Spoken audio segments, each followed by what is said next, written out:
Renovation కొన్ని వర్క్లు ఏవైతే యాప్రాన్ తాలూకు ఉన్నాయో అవన్నీ కూడా చేయడానికి అవి చేస్తున్నాం. ఎందుకనంటే ఒక పక్కన జిల్లాలో ఉన్న రైతులందరూ కూడా ఆధారపడింది ఈ వంశధార మీద, ఈ గొట్టా బ్యారేజ్ మీదే. గొట్టా బ్యారేజ్లో ఉన్నటువంటి నీరు లెఫ్ట్ మెయిన్ కెనాల్ ద్వారా సుమారు 150 కిలోమీటర్ల పలాస వరకు వెళితే అక్కడ పంట తడిస్తే ఆ రైతు పండించుకోవడానికి ఒక అవకాశం వస్తుంది. ఇంత బ్రహ్మాండమైనటువంటి నది మన దగ్గర ఉన్నందుకు దాన్ని ఉపయోగించుకోవాలంటే ఒకటి, నది పక్కన ఉన్న వారికి ఇబ్బంది ఉండకూడదు, నదిలో ఉండే వాటర్ ఎంత దూరం మనం పంపించగలిగితే అంత దూరం పంపించాలి. ఈ 2 కార్యక్రమాల మీద కూడా ప్రభుత్వం దృష్టి పెట్టి ఇప్పటి వరకు నిధులు లేకపోవడం, లేకపోతే ప్రభుత్వం పట్టించుకోకపోవడం వల్ల కొన్ని కార్యక్రమాలు జరగలేదు.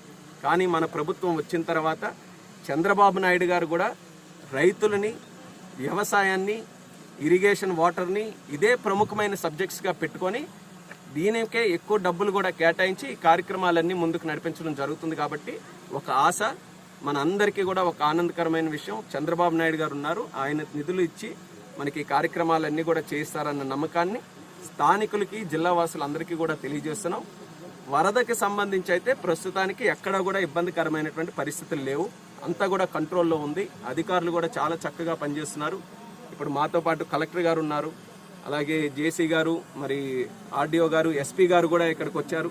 అందరూ కూడా అధికారులందరూ కూడా ఒక టీం వర్క్ చేస్తూ 2 రోజుల్లో మనకి గత 8 సంవత్సరాలు కూడా ఎంత ఉప్పొంగలేదు ఎప్పుడు కూడా వంశధార. అంత భారీ వరద వచ్చినా సరే ఎక్కడ ఇబ్బంది లేకుండా అందరికీ కూడా కలిసికట్టుగా ప్రజలతో మమేకమై అధికార యంత్రాంగం, ప్రజాప్రతినిధులు అందరూ కూడా కార్యక్రమాలు చేశారు. మరి అదే రకంగా భవిష్యత్తులో చేసే కార్యక్రమాలు కూడా అందరూ సపోర్టుగా ఉండి, మనం ముఖ్యంగా రైతులకు ఇబ్బంది ఉండకూడదు, నది పక్కన ఉండే గ్రామాలు ఇబ్బంది పడకూడదు, ఆ ఉద్దేశంతో మిగతా కార్యక్రమాలు కూడా చేస్తాం.